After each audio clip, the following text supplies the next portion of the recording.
School जाने वाला रघु अपने पापा तेजेंद्र के साथ रहता था।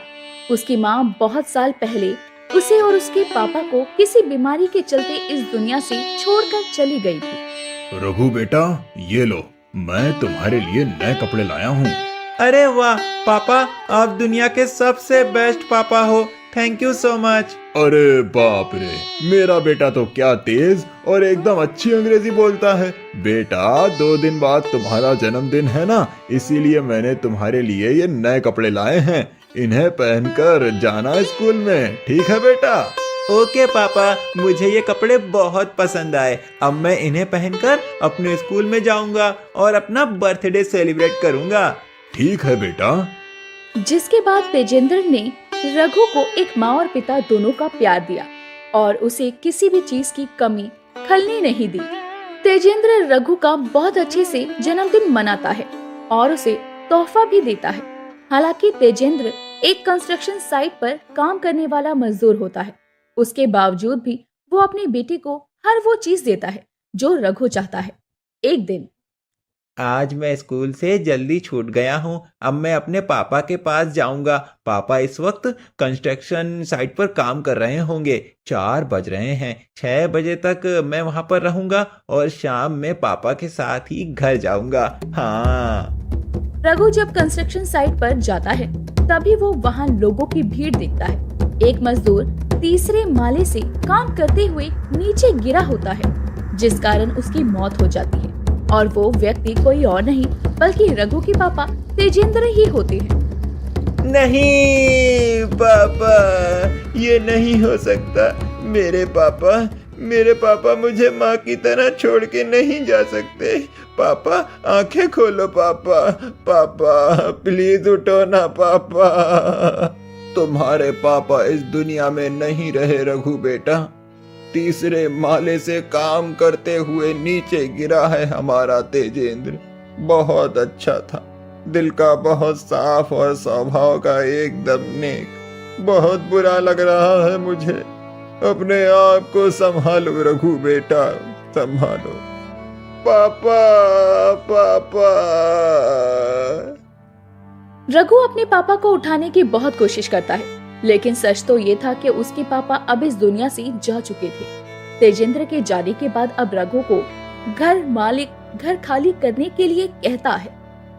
अरे ओ छुटंगे, चल निकल अब यहाँ से। अब ना तेरा बापू रहा ना तेरी माँ, इसीलिए अब मैं अपना घर किसी और किराएदार को किराए पर दूंगा। ऐसा मत कीजिए मालिक साहब, मैं कहाँ जाऊंगा? मेरा तो मेरे पापा के अलावा इस दुनिया में कोई भी नहीं है। मेरा ना रहने का ठिकाना है ना खाने का। मुझ पर थोड़ा तो रहम कीजिए मालिक साहब। नहीं, तू ठहरा छोटा बच्चा, तू क्या पैसे कमा कर देगा मुझे? चल निकल यहाँ से, बहुत हुआ तेरा अब। ऐसा नहीं है मालिक साहब, मैं आपको पैसे कमा कर दूंगा ना। मैं कुछ काम करूंगा और अपने स्कूल की फीस और आपका किराया भी दूंगा। बस आप मुझे कुछ दिनों की मोहलत दे दीजिए, मुझे काम ढूंढने दीजिए।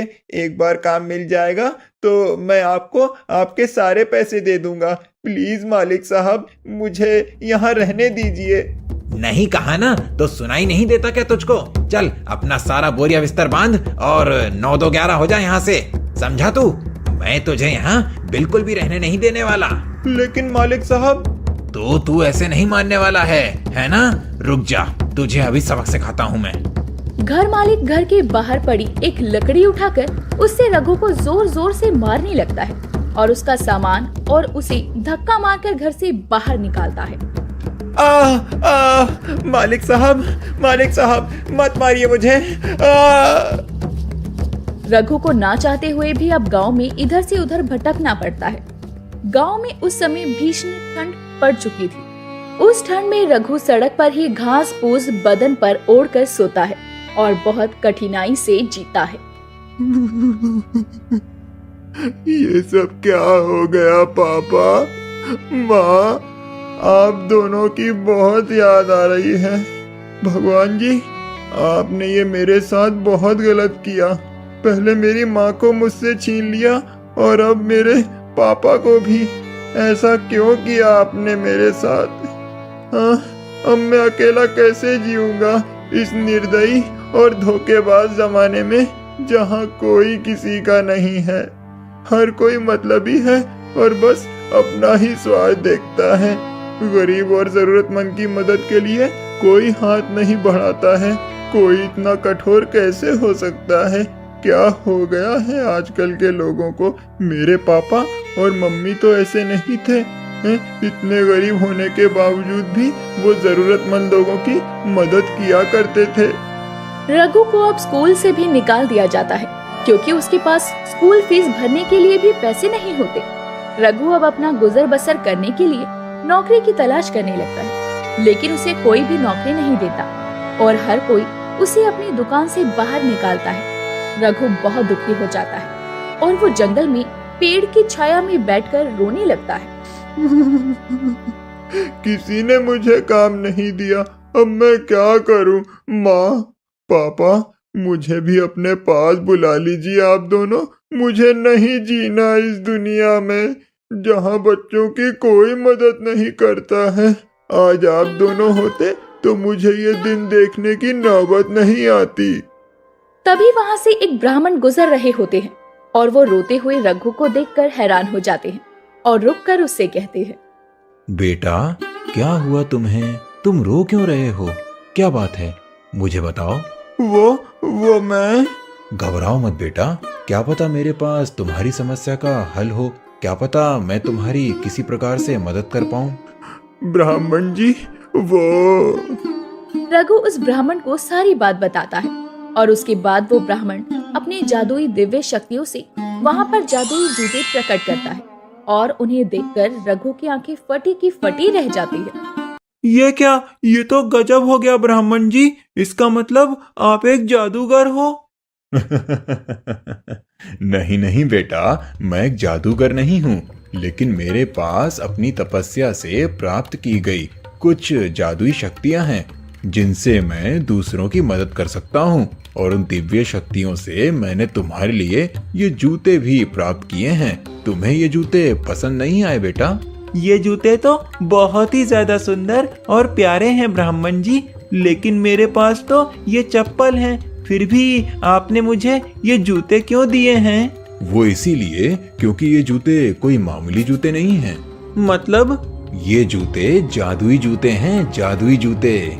जादुई जूते? हाँ बेटा, इन जादुई जूतों से तुम धनवान बन जाओगे और तुम्हारे पास ढेर सारा सोना होगा, क्योंकि ये जूते सोना देने वाले जादुई जूते हैं। क्या? लेकिन ब्राह्मण जी, इन जादुई जूतों से भला सोना कैसे निकलेगा? नहीं नहीं बेटा, इन जूतों से नहीं, बल्कि जब तुम इन्हें पहनोगे तब चलने पर हर एक कदम पर एक एक सोने का सिक्का तुम्हारे सर पर बरसेगा। यानी कि सोने के सिक्कों की बारिश होगी मुझ पर? हाँ बेटा, एकदम सही समझे। रघु ब्राह्मण के सामने उन जादुई जूतों को पहनकर चलने लगता है। तभी उसके हर कदम पर उसके ऊपर आसमान से एक सोने का सिक्का बरसता है और वो उसे अपने हाथ में पकड़ लेता है और मुट्ठी में कैद कर लेता है। अरे वाह, ये तो सच में जादुई करिश्मा है। वाह, आपका बहुत बहुत धन्यवाद ब्राह्मण जी। अब मैं इससे अपना और दूसरों का खूब भला करूंगा और फिर सबके जीवन में खुशियां ही खुशियां होंगी। हाँ बेटा, तुम एक नेक और ईमानदार बच्चे हो, इसीलिए मैंने तुम्हें ये उपहार दिया है। लेकिन याद रखना, अगर इसका गलत काम में इस्तेमाल करोगे तो तुम्हारे साथ बहुत बुरा होगा बेटा। ठीक है ब्राह्मण जी, ये बात मैं याद रखूंगा। आप चिंता मत कीजिए। चलो, अब मेरे जाने का समय आ गया है। अपना ख्याल रखना। आयुष्मान भव। शुक्रिया ब्राह्मण जी, आप भी अपना ख्याल रखना और यूं ही मुसीबत में फंसे हुए बच्चों की मदद करते रहिए। वो ब्राह्मण वहाँ से चला जाता है और अब रघु उस जादुई जूते से बहुत देर तक चलता है, जिसके बाद उसके पास ढेर सारे सोने के सिक्के इकट्ठा हो जाते हैं और वो उससे अपने लिए एक बड़ा सा घर बनवाता है और ऐशो आराम में रहने लगता है। साथ ही गरीब और जरूरतमंद लोगों का भी बहुत भला करता है और उन्हें उस सारी संपत्ति से रहने की जगह और खाने के लिए खाना देता है। धन्यवाद भगवान जी, आपने मुझे इतनी बड़ी मुसीबत से बचा लिया। ब्राह्मण जी साक्षात भगवान का ही रूप लेकर मेरे पास आए और उन्होंने मेरी मदद की। मैंने कभी नहीं सोचा था कि मैं इतनी रास्ती जिंदगी जीऊंगा, लेकिन ये सब आपके ही कारण सफल हो पाया है भगवान जी, इसीलिए आपको बड़ा वाला थैंक यू। रघु की ये बदली हुई जिंदगी देखकर पुराने घर का घर मालिक हैरान रह जाता है और एक दिन वो उसका पीछा करते करते उसके घर तक पहुंच जाता है और वो सारी अमीरी देखकर एकदम भौचक्का रह जाता है। ये कल का गरीब आज करोड़पति कैसे बन गया? आखिर माजरा क्या है? ये कैसे हो सकता है? अभी कुछ दिन पहले ही मैंने इसे अपने मकान से बाहर निकाला है और फिर ये सड़क पर सो रहा था, फिर आज इतने आलीशान घर में कैसे रह रहा है? इसके जीवन में इतना बड़ा बदलाव, वो भी चंद दिनों में, ये कैसे संभव हो सकता है? नहीं नहीं, दाल में जरूर कुछ काला है, मुझे इसका पता लगाना ही होगा।